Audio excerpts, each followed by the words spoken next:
Gak bisa dipungkiri lagi kalau misalnya sekarang itu bahasa asing jadi salah satu kemampuan yang bisa ngedukung banyak hal di hidup kita.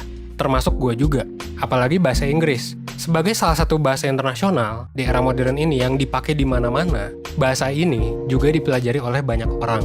Tapi nggak jarang juga ya hal ini jadi kesulitan buat kita semua kan. Pas gue dan tim 1% ngadain polling gitu ya, soal kesulitan belajar bahasa Inggris, jawaban yang sering kali gue dapet dan yang paling banyak adalah, emang gimana nih cara mulai belajarnya? Apakah belajar grammar, kuasai vocab, atau gimana? Makanya di video kali ini gue bakal ngebahas gimana caranya lo bisa belajar bahasa Inggris dari sudut pandang psikologi. Buat lo yang lagi belajar bahasa Inggris atau bahasa lain in general, lo tonton satu video sebelum tidur ini sampai habis, biar lo bisa dapat keseluruhan insight-nya.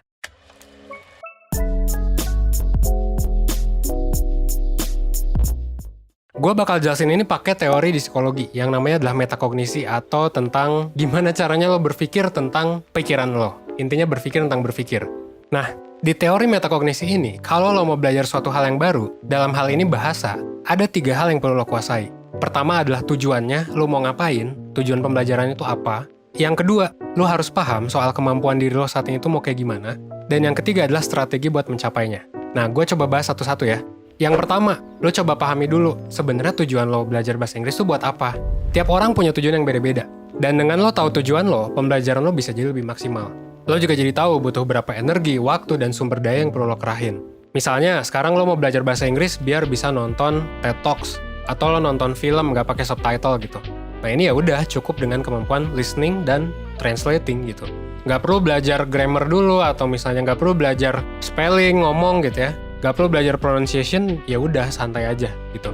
Tapi beda kalau lo mau belajar biar dapat nilai tertentu, biar lo bisa dapat beasiswa, TOEFL-nya mau di angka sekian atau lo dapat pekerjaan tertentu gitu ya. Energi yang lo kerahkan juga pasti lebih banyak. Nah, jadi lo harus tahu tujuan lo tuh mau ngapain. Itu yang pertama ya, lo definisikan dulu dah. Yang kedua, lo pahami juga kemampuan diri lo saat ini tuh kayak gimana. Apakah lo sebenarnya nol banget atau lo udah paham banget gitu ya. Nah, ini tergantung beda-beda kan. Ketika lo udah kenal kemampuan diri lo kayak gimana, gitu ya. Misalnya, kalau gue sih pakai tes yang ada di aplikasi Elsa ini, lo tuh sebenarnya bisa dapat gambaran kasar tentang pemahaman lo sejauh ini.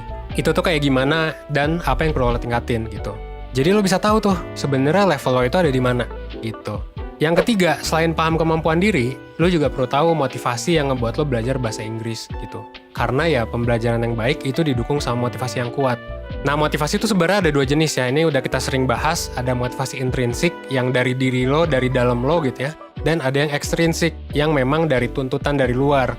Nah, kedua motivasi ini sebenarnya sama-sama baik, tapi memang kalau dari riset, motivasi intrinsik itu jauh lebih kuat gitu daripada yang ekstrinsik. Kenapa? Karena ya hal yang membuat lo belajar, yang membuat lo semangat itu datang dari dalam diri lo, bukan dari tuntutan orang lain, bukan dari luar gitu, ibaratnya gitu ya.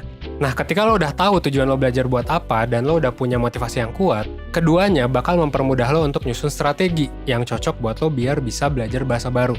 Kalau di teori metakognisi, pembelajaran terbaik adalah dengan lo ngelibatin diri lo secara aktif. Nah, ada beberapa tips sebenarnya. Pertama, lo bisa mulai expose diri lo ke bahasa yang mau lo pelajari. Kalau misalnya lo mengekspos diri lo ke bahasa itu, lo bakal bisa jago lebih cepat gitu. Ada penelitian kayak gini, orang-orang Finlandia yang diekspos ke bahasa Mandarin selama 4 hari berturut-turut gitu ya, sambil mereka ngerjain PR, setelah 4 hari doang mereka tuh udah bisa bedain percakapan mana yang dilakukan dalam bahasa Mandarin dan mana yang bukan. Dan semakin sering lo mengekspos diri lo ke bahasa baru, lo bakal makin cepat buat terbiasa sama suara dan struktur bahasa. Ini bakal ngebuat lo lebih cepat paham juga. Jadi lo bisa nih coba expose diri lo buat ngedengerin bahasa yang mau lo pelajari sambil lo ngelakuin pekerjaan yang gak terlalu nuntut lo buat fokus.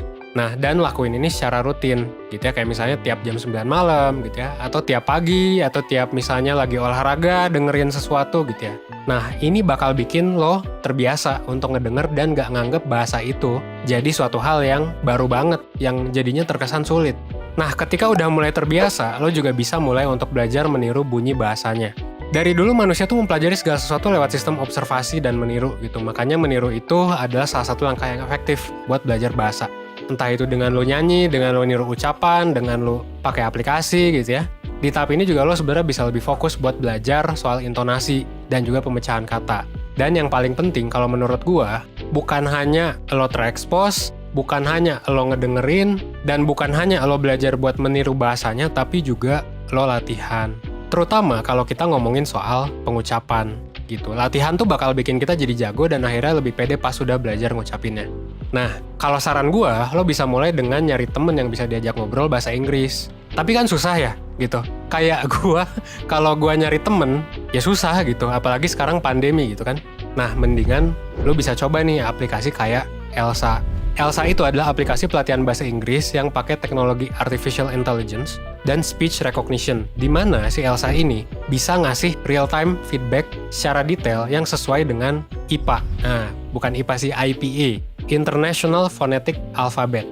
Di aplikasi Elsa ini lo bisa belajar banyak banget ya berbagai macam kemampuan bahasa Inggris, dan setelah 3 bulan lo pakai, 95% orang yang pakai bakal ngerasa lebih pede untuk bicara bahasa Inggris. Kenapa ya? Karena latihan sih, sesimpel itu ya. Gue pribadi gue udah make hampir sebulanan dan gue rutin, dan alhasil ya gue jadi tahu oh ternyata gue salahnya di sini gitu. Nah jadi ini cocok banget nih buat lo yang memang mau belajar soal pengucapan yang fasih. Lo bisa download aja langsung Elsa di App Store atau di Google Play Store dan lo bisa dapetin akses penuh.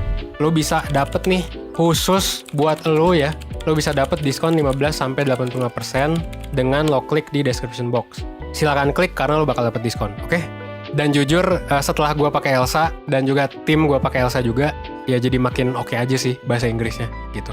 Mungkin segitu aja ya cara buat belajar bahasa Inggris pakai bantuan dari ilmu psikologi. Akhir kata gue Evander 1%, selamat belajar bahasa Inggris dan thanks. Semoga lo bisa jadi lebih oke ya.